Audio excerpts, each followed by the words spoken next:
Okay, Alexandru Badiu on Skizanos TV again.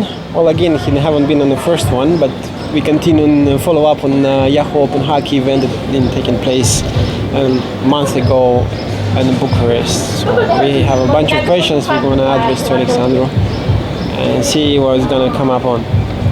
First one is like, yeah, say hello to him. Hi.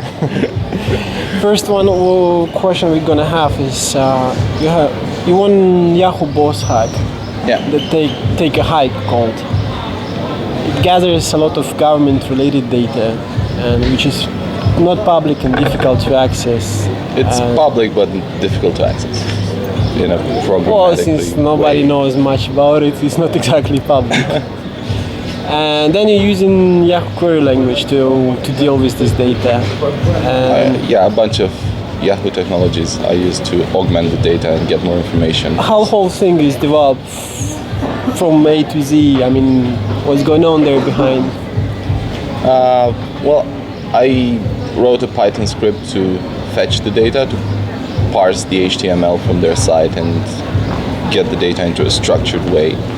And then I used Yahoo Boss and YQL to get more information on top of the original data, and also Placefinder to geolocate them, to do a reverse geolocation, so to get them pinpointed on a map in order for the heat map I did. So you do sort of mash up the data aggregation, not just data collecting, and then basically that's it? Yeah, it was data collecting, but also putting it, taking data from other places as well, making it into one thing and then meshing it up with various technologies.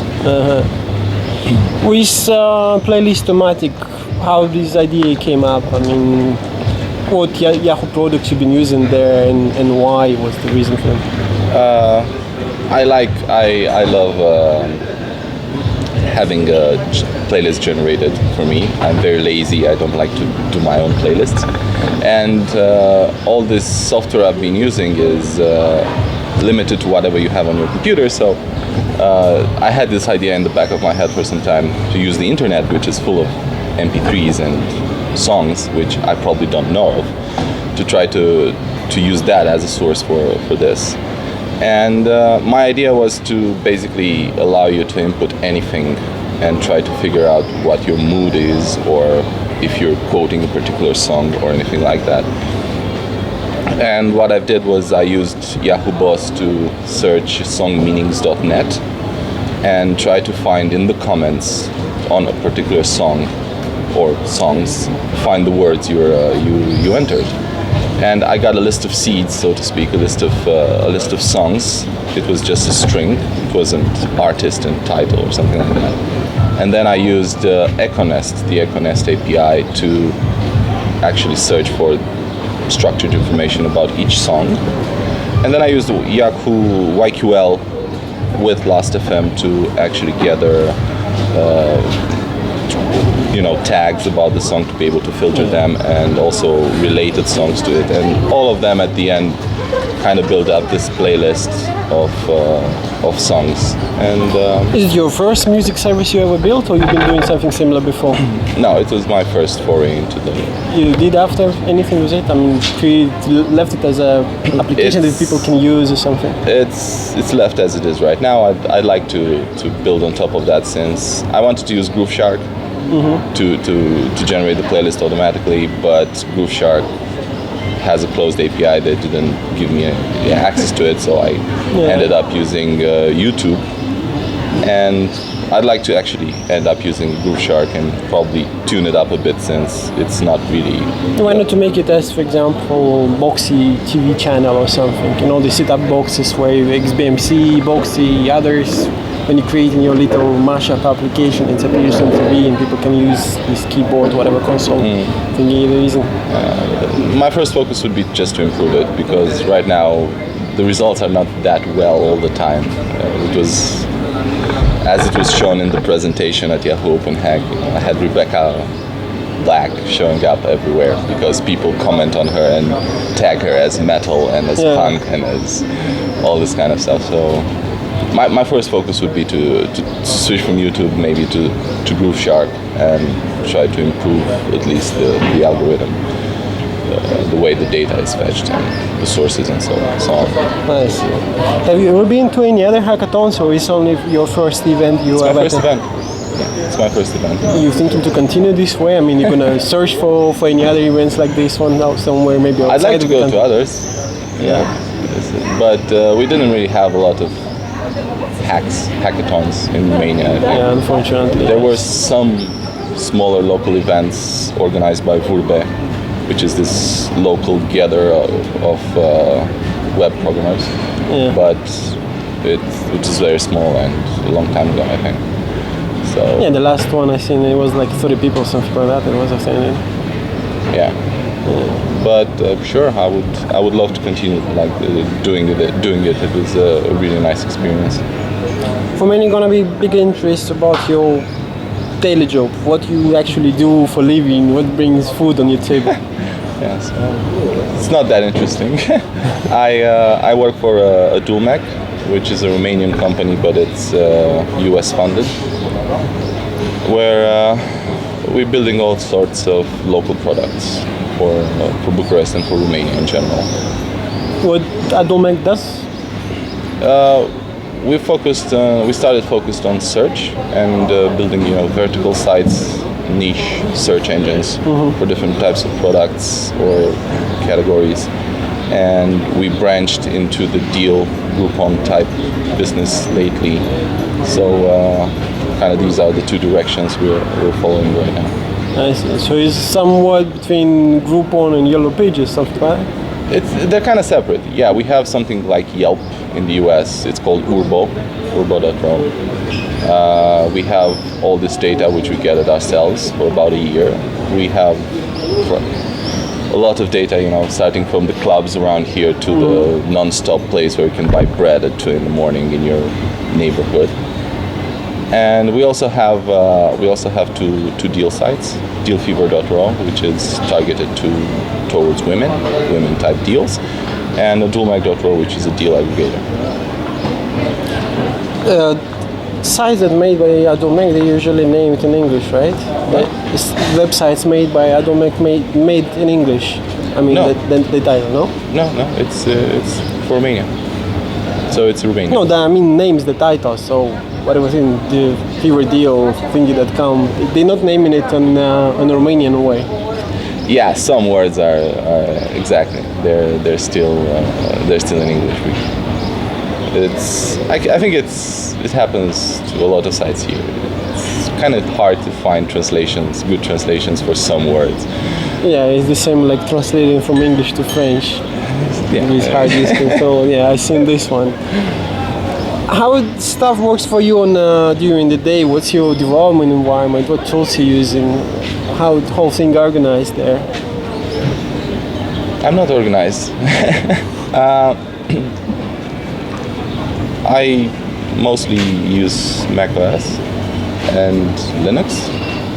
So I guess my tools, I love TextMate, which I think is the best text editor ever, and Transmit for moving around files. And I think realistically those are my two main tools, along with the terminal.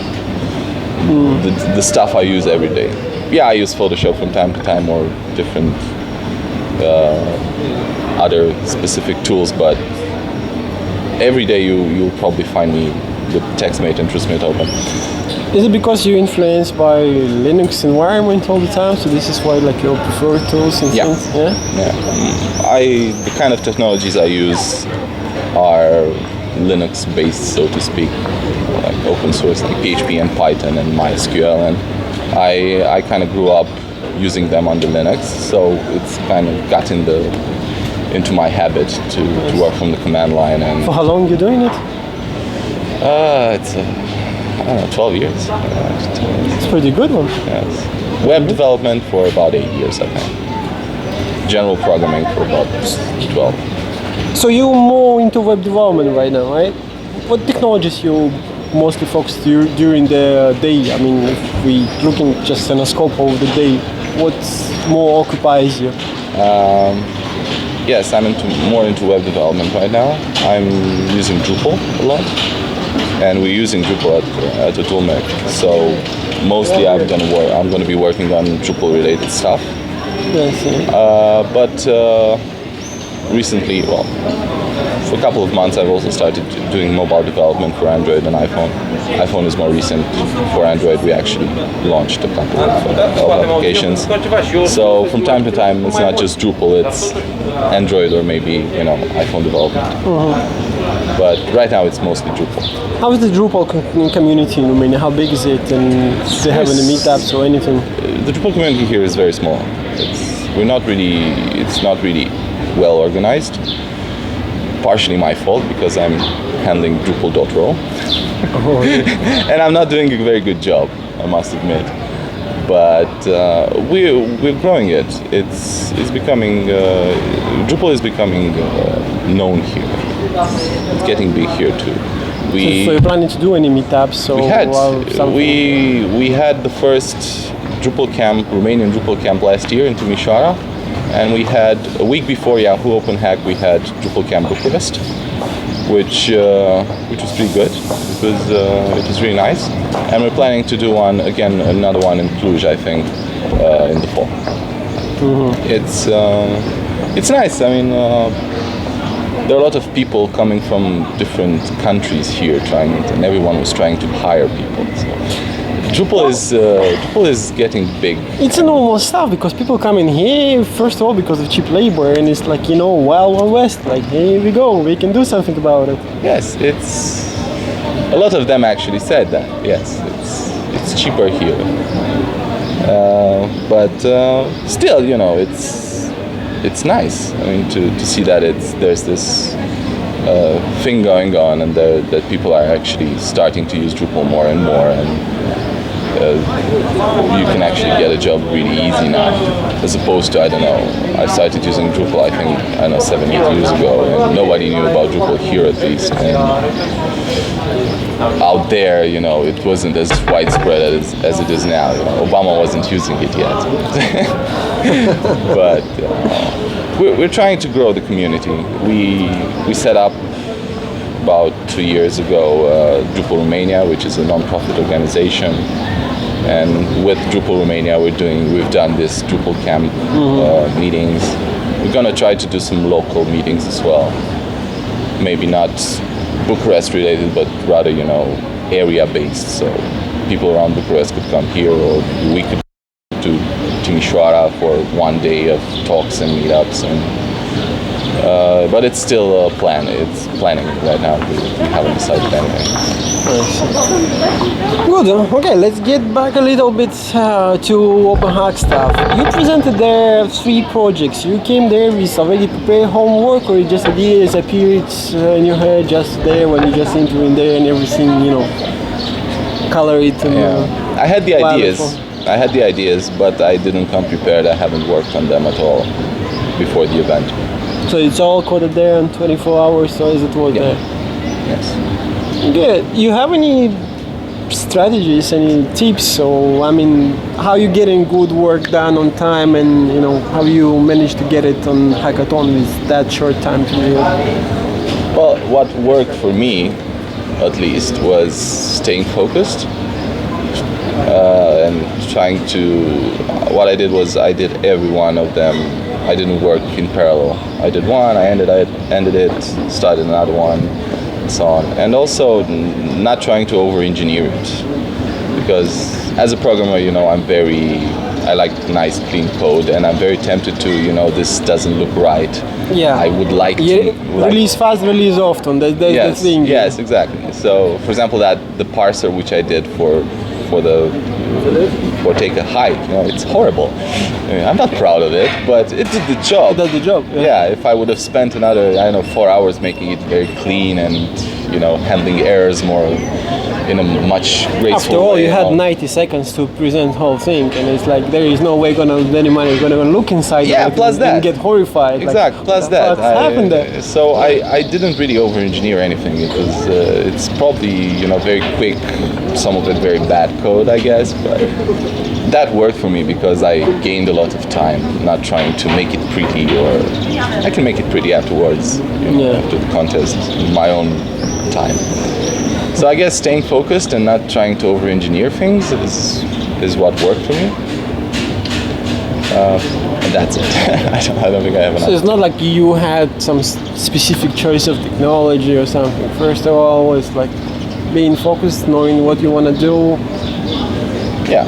And using the right tools to do the right job. Yeah, true. I mean, I had some experience with Python and parsing stuff, so that came What in you've been handy. using there as a computer? I mean, what your workstation and the Hacky event was Mac or something running Linux? No, it's a Mac. A Mac. Yeah. Have you ever been to States, to New York City or some? No. Never. Never. You would like to visit there? Of course. This fall. Hopefully. And the guys in the work, they're gonna give you free time for that. They have to. They have to. Otherwise, you're gonna quit your job. isn't it? Exactly. You have any preference on the people you would like to meet there during the visit? Dead or alive? Anyone? Dead or alive? Yeah. Yes, I'd like to meet some dead people. This is a tough question. There's so many people which I admire and I'd like to meet. But I won't mention dead people. I know. It's Living hard to meet people. those ones. Yes, living people. I like Steve Wozniak a lot.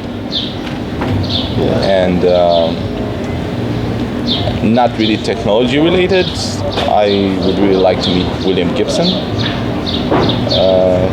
He's a writer, but since he started Cyberpunk, he knows a bit about technology, and he's into that. And I think I would go just to listen to some music, staying somewhere in the middle of Brooklyn, Bronx and stuff.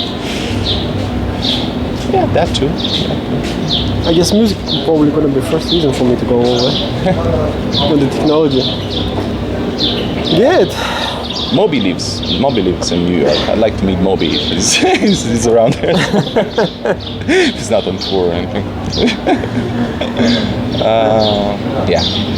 It's a lot of people. I cannot really. So you haven't figured out yet.